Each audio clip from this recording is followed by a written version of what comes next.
تو اللہ پاک فرما رہے ہیں یہ چیزیں دے کے میں نے تمہیں دنیا میں بھیجا ہے، میں نے تمہیں تمہاری جان کا استعمال بتا دیا، چیزوں کا استعمال بھی سکھا دیا، تو یا اللہ میں نے جان کا کیا استعمال کرنا ہے؟ اب نفس کا تزکیہ کیا ہے؟ فرشتے اعلان کریں گے وَلَكُمْ فِيهَا مَا تَشْتَهِي أَنفُسُكُمْ۔ اب کیونکہ تم نے دنیا میں تو ایسے کر لیا جیسے اللہ نے چاہا، اب میرے سفر میری بیوی تنگ آ گئی تھی، مجھے کہنے لگی کہ اب آپ کیا کر رہے ہیں؟ میں نے کہا عائشہ اتنا بڑا کام ہے، مجھے جانے دو، تم جنت میں میرے سے 500 سال پہلے نہیں جانا چاہتی؟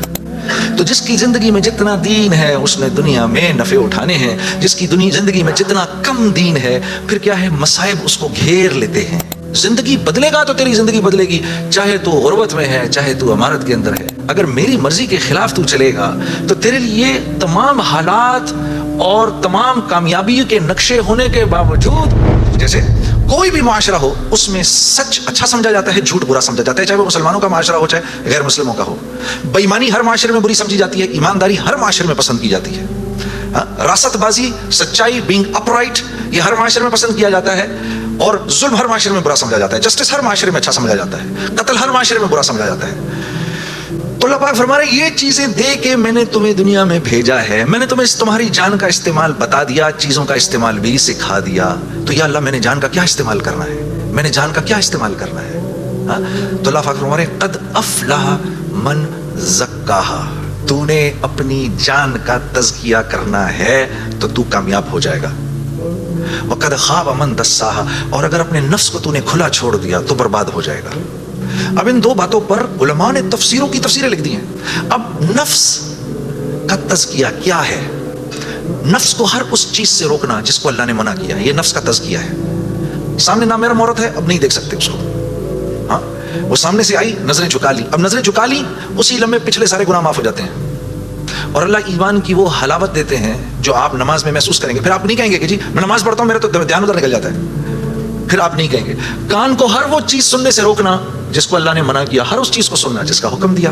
ہاتھ کو ہر اس جگہ استعمال کرنا جس کا حکم، ہر اس چیز سے روکنا جس سے منع کیا۔ تو نفس کا تزکیہ اللہ فرما رہے ہیں جب تم دیکھ کر میری رعایت رکھ کے زندگی گزارو گے تو تم اس دنیا میں کامیاب ہو جاؤ گے، اور تمہیں کامیاب کون کرے گا؟ ہم کریں گے، تم خود کامیاب نہیں ہو سکتے۔ ہاں یہ موت کے بعد ہوگا، فرشتے اعلان کریں گے وَلَكُمْ فِيهَا مَا تَشْتَهِي أَنفُسُكُمْ۔ اب کیونکہ تم نے دنیا میں تو ایسے کر لیا جیسے اللہ نے چاہا، ٹھیک ہے، اللہ کی رضا پر راضی رہے، تو اب وَلَكُمْ فِيهَا مَا تَشْتَهِي، اب جو کچھ تم چاہ رہے ہو انفسکم وہ پورا ہوگا۔ کیوں؟ نزلا من غفور الرحیم، کیونکہ تم اب غفور الرحیم کے مہمان بننے والے ہو، تو اب جو چاہو گے پورا ہوگا۔ اب کہہ لو مجھے اتنے بڑے بڑے گھر چاہیے، مجھے اتنی بیویاں چاہیے، اتنی حوریں چاہیے، دنیا کی عورتیں کہتے ہیں کہ مجھے اس کی شکل دوبارہ نہیں دیکھنی۔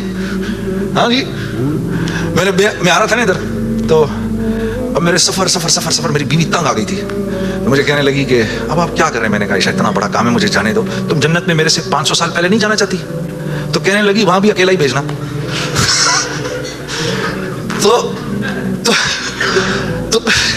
تو پھر مزے پھر جو آپ چاہیں گے وہ ہوگا۔ یہاں پابند کرنا ہے اپنے آپ کو اس دنیا میں، اور پابند کرنا اپنے آپ کو یہ سب سے مشکل کام ہے، یہ سب سے مشکل کام ہے، اپنے آپ کو پابند کرنا۔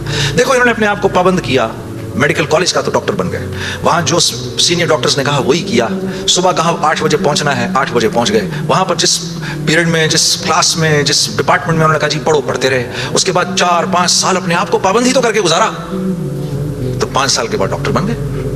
آدمی کو اپنے آپ کو پابند کرنا پڑتا ہے، دنیا میں جس چیز کو حاصل کر رہے ہیں اس کے لیے اپنے آپ کو پابند کرنا ضروری ہے۔ تو دین، اور پھر کیا ہے، جب پابند کیا تو اب ڈاکٹر بن گئے، اب ڈاکٹر بننے کے بعد ڈاکٹر بننے کے جتنے نفع ہیں اب وہ کمائے گا، اسی سی بات۔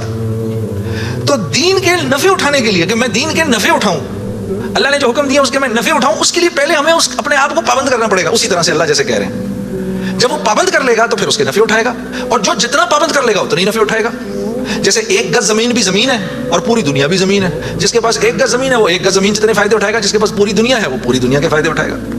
تو جس کی زندگی میں جتنا دین ہے اس نے دنیا میں نفع اٹھانے ہیں، جس کی زندگی میں جتنا کم دین ہے پھر کیا ہے، مصائب اس کو گھیر لیتے ہیں، مصائب اس کو گھیر لیتے ہیں، حالات اس کو گھیر لیتے ہیں۔ کراچی سے، لاہور سے، فیصل آباد سے گلاسگو آ جانے سے حالات ٹھیک نہیں ہو جائیں گے، یہ کہیں اللہ کا وعدہ نہیں ہے کہ جگہ تبدیل کرے گا تو تیرے مزے ہو جائیں گے، نہیں، زندگی بدلے گا تو تیری زندگی بدلے گی، چاہے تو غربت میں ہے، چاہے تو امارت کے اندر ہے، چاہے تو وزیر ہے، چاہے تو محکوم ہے، چاہے تو دکاندار ہے، چاہے تو کارخانے دار ہے، اگر میری مرضی کے مطابق چل رہا ہے تو دنیا کی زندگی تیری ایسی بناؤں گا، دنیا کی زندگی کو تیرے لیے جنت کا نمونہ بناؤں گا۔ اگر میری مرضی کے خلاف تو چلے گا تو تیرے لیے تمام حالات اور تمام کامیابی کے نقشے ہونے کے باوجود تجھے مشکل میں ڈالوں گا۔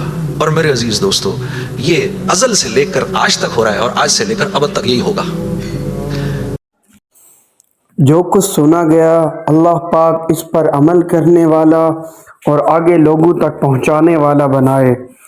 مزید اصلاحی بیانات کے لیے ہمارا یوٹیوب چینل بیوٹیفل بیان JJ کو سبسکرائب کریں اور ویڈیو کو لائک کریں۔